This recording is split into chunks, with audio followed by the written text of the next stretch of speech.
हमारे संगठन का जो डॉक्टर बी.आर. अम्बेडकर प्रतिमा पुनर्स्थापना संघर्ष समिति माननीय जोशी जी के नेतृत्व में इस आंदोलन को लेकर चल रही है।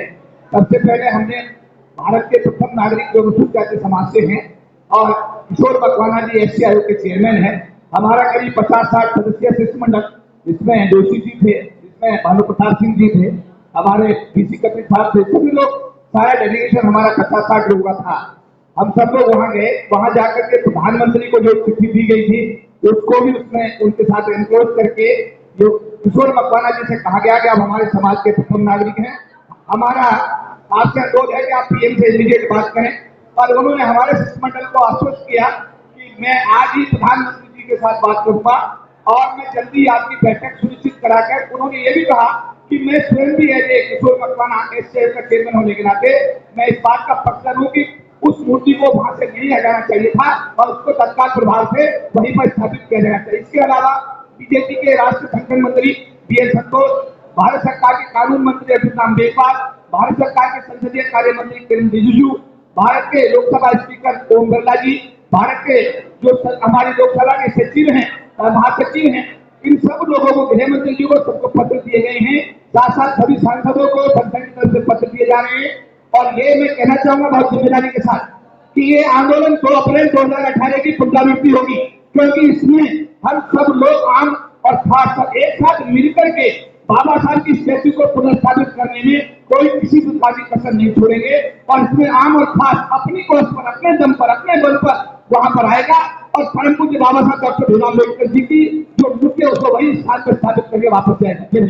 देखिए, इस मूर्ति को पुनः स्थापित कराने के लिए सबसे पहला जो हम सबका निर्णय है वो आंदोलन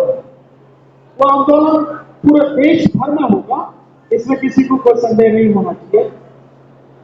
लेकिन अगर कानूनी किसी बात की भी जरूरत पड़ी, उस चीज को भी हम लोग देखेंगे कि जिसने ये अपराध किया है उसके खिलाफ क्या कानूनी कार्रवाई की जाए।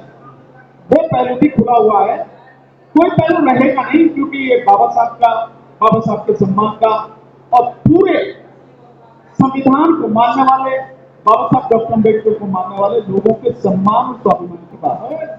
कि 9 तारीख को एक जनपद मंत्र पर सबसे घेराव का प्रोग्राम रखा है और इसी बीच में हम लोगों ने जो ये चाहते हुए कि उनके सम्मान में आना चाहिए, जो भारत सरकार है उनके सम्मान में देने के लिए हमने प्राइम मिनिस्टर साहब को भी चिट्ठी लिखी, हमने गृह मंत्री जी को चिट्ठी लिखी, हमने जो है एक जो जितने भी कंसर्न है लोकसभा स्पीकर और जो सेक्रेटरी जनरल लोकसभा है, क्योंकि लोकसभा का कार्य उनके अंदर आता है, उनको भी चिट्ठी लिखी। और जो अपने SC/ST कमीशन के जो चेयरमैन साहब हैं उनको भी हमने चिट्ठी लिखी। श्री किरण रिजिजू जो आज पार्लियामेंट्री अफेयर का काम देख रहे हैं उनको भी चिट्ठी लिखी और समय मांगा।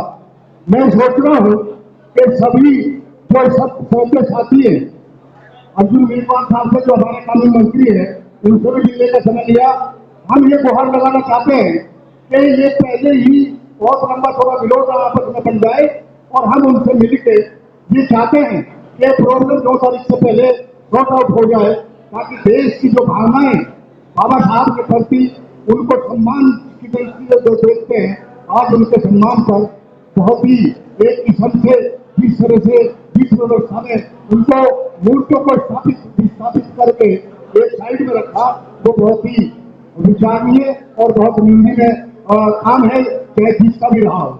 साथियों, हम पूरा भारत के लोग जितने भी अम्बेडकर साथी हैं और नॉट ओनली अम्बेडकर, जो SC/ST OBC समाज है, उन सब में एक रोष व्याप्त है कि ये हुआ तो हुआ क्या।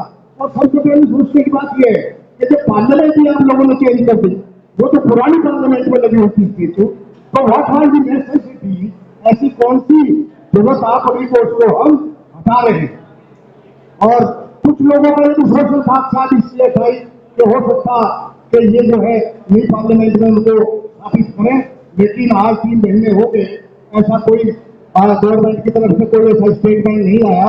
तो हम सभी लोग एक बहुत ही डिसिप्लिन सुचारू रूप से एक धरना प्रदर्शन करके अपनी आवाज उनके कानों तक पहुंचाना चाहते हैं कि ये लोग सभी लोग इस बात से अपमानित महसूस कर रहे हैं बाबा साहब की इस देश को हटने से।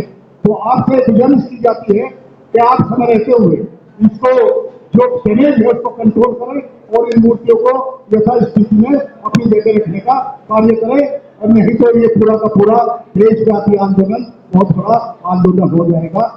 लेकिन साथियों ऐसा है कि जब हमने ये प्रोग्राम शुरू किया, आप उससे पहले मैं बड़ा अफसोस करके कहता हूं कि जो बाबा साहब के नाम से जितने भी श्रद्धेय साथी हमारे मेंबर ऑफ पार्लियामेंट हैं, SC/ST को बिलोंग करते हैं, बाबा साहब के रहम और करम पर आज उनकी वजह से पार्लियामेंट में बैठे हैं, लेकिन बहुत देर में किसी इसके दुखे में वो आवाज उठाई।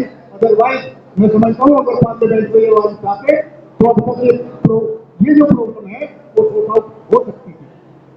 जो आपने भीम आर्मी का जिक्र किया, हमने उनसे कंटेक्ट किया था, उनको हमारे कुछ साथियों ने उनको चिट्ठी दी है। अब लेटेस्टली वो क्या करेंगे, लेकिन बड़े अफसोस के साथ कहना पड़ता है कि चंद्रशेखर जैसा व्यक्ति जो जय भीम और उससे उन्होंने अपना विरोध किया, लेकिन उन्होंने भी पार्लियामेंट में अभी तक इस पर चर्चा नहीं की। हम इस चीज से भी हाथ है कि उनको ऐसे सब्जेक्ट को नहीं भूलना चाहिए। और आज भी यहाँ पर बहुत सारे प्रतिनिधि आए हुए थे सभी संगठनों के। जहाँ तक भीम आर्मी की बात कर रहे हैं आप, भीम आर्मी नहीं, तमाम जितने मेंबर ऑफ पार्लियामेंट जो आज को उठा सकते हैं, हमारा प्रतिनिधिमंडल बाकायदा उनको सम्मान पूर्वक पत्र के द्वारा अवगत कराने जा रहे हैं। और चंद्रशेखर जी ने जो कि हमारी टीम वहाँ गई थी, उन्होंने बहुत बेहतरीन रेस्पॉन्स दिया है। वो अलग बात है कि संसद में उन्हें बोलने दे रहा है नहीं बोलने दे रहा। हमारे वीर सिंह जी यहाँ पर रहने जो दिल्ली के प्रमुख हैं भीम आर्मी के, हमारे बीच में रवि गौतम भी बैठे हुए हैं, एक बहुत बड़ा संगठन चलाते हैं। हमारे बीच में भानु प्रसाद रेड वोकेट से लेकर के टोपी भारती जी, ये तमाम साथी जो बैठे हैं। इनके अलावा और भी जो सम्मानित साथी हैं, तमाम साथियों ने आज जो संकल्प किया है वो ये संकल्प किया है कि हम 9 तारीख को लाखों की संख्या में जो हमें पूरे देश से आश्वासन मिल रहा है, संगठनों के माध्यम से, व्यक्तियों के माध्यम से, क्योंकि समता सैनिक दल का प्रभाव, समता सैनिक दल का असर पूरे भारत और भारत से बाहर है। उसके माध्यम से सभी साथियों ने संकल्प किया है कि बाबा साहब का बना हुआ संगठन जिसके साथ मिलकर के हम इकट्ठा होंगे और इसी सुपर, क्योंकि बाबा साहब डॉक्टर अम्बेडकर की प्रतिमा जो भारत सरकार ने अंधेरे में 3 तारीख को हटाई थी, हमने 2 दिन के बाद समता सैनिक के माध्यम से राष्ट्रपति प्रधानमंत्री तक को भी हमने अवगत कराया था पत्र के माध्यम से हमारी दल की टीम ने। और इतना ही नहीं, 26 जून को भी हमने प्रदर्शन करने का काम किया था, परंतु कुछ नहीं हो पाया। इसलिए यह फैसला लिया कि केवल 1 संगठन या 2 संगठन के इकट्ठा होने से काम नहीं चलेगा। हम लाखों की संख्या में, जैसे आदरणीय बीपी मोदी जी के नेतृत्व में उस जमाने में 1963 से लेकर के संसद तक लाखों लोग जेल में गए। आप विचार करिए, जहाँ 3 लाख लोग जेल में गए उस जमाने में, अगर हम लोग आज 10 लाख की संख्या में इकट्ठे हो जाए तो हम समझते हैं भारत सरकार को झुका के डाल देंगे। ऐसा आज का हमारा निर्णय हुआ है। हमने पूरे भारत के केवल ओबीसी नहीं, हमने जनरल कैटेगरी के मेंबर ऑफ पार्लियामेंट से अपील की है, हमने मिनिस्टर से अपील की है, क्योंकि हमारा इरादा यह है कि भारत में जो बैठे हुए सरकार के प्रतिनिधि हैं, चाहे प्रधानमंत्री हैं, चाहे गृह मंत्री है, क्योंकि हकीकत में तो उन लोगों ने डिसीजन लेना है, हमारा काम संघर्ष करना है।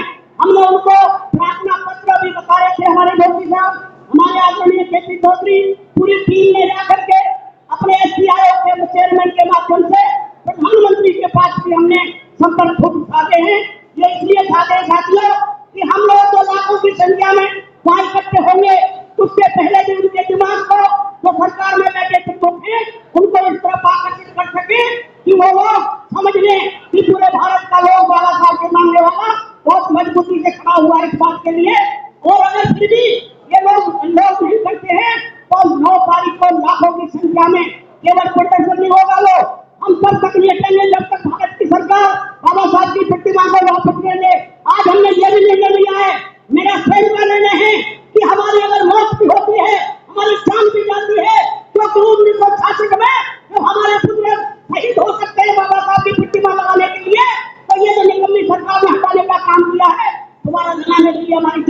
रहेगी तो पीछे हटने वाले नहीं है। उसमें प्रकाश जी ने फैसला किया है, मैंने फैसला किया है, क्योंकि 70 साल के हो गए, बहुत सारे सीनियर हैं, सैकड़ों हमारे साथी ऐसे हैं जिनका यह संकल्प है कि हम 9 तारीख के लिए हर मजबूती के साथ में सरकार से इस बाबा साहब की प्रतिमा को पुनर्निर्माण के लिए ताकत के साथ काम करेंगे। उन्होंने एक आपने तो ये भी कहा है कि साहब हमें तो पता ही नहीं है, एक आपने तो ये भी कहा है कि साहब हमें तो पता ही नहीं है। अब आप समझ सकते हैं ऐसा कहना। सच बात तो ये है कि अगर उनके नियत में ये होता कि बाबा साहब की प्रतिमा वही रहनी चाहिए तो हटाते ही नहीं। ये सच्चाई है बिल्कुल कि उन लोगों ने जो हटाया है जानबूझ के हटाया है, क्योंकि आरएसएस का जो सिस्टम है पूरे भारत में लागू करना चाह रहे हैं। और बाबा साहब अम्बेडकर जो संख्या स्वतंत्रता न्याय समाधान हर जाति समाज और देश के लिए बराबरी का अधिकार देते हैं, गरीब हो या अमीर हो किसी पर अन्याय न हो सके ऐसा वातावरण देश में बाबा साहब ने दिया है। वो वातावरण को नष्ट करना चाहते हैं। उस वातावरण को जातिवाद के कारण से, धर्म के कारण से, और बाबा साहब अम्बेडकर भारत की दुनिया में लोकतंत्र के प्रतीक है। आज का संविधान दुनिया का सबसे महत्वपूर्ण भारत का दस्तावेज है, उसको नष्ट करना चाहते हैं। वो अलग बात है कि भारत की जनता ये स्वीकार नहीं कर रही। और बाबा साहब के बनाए हुए, बाबा साहब के नाम के जितने भी संत ने इस मुद्दे पर खड़े हुए मजबूती के साथ। आज हमारा यही फैसला है कि हम 9 तारीख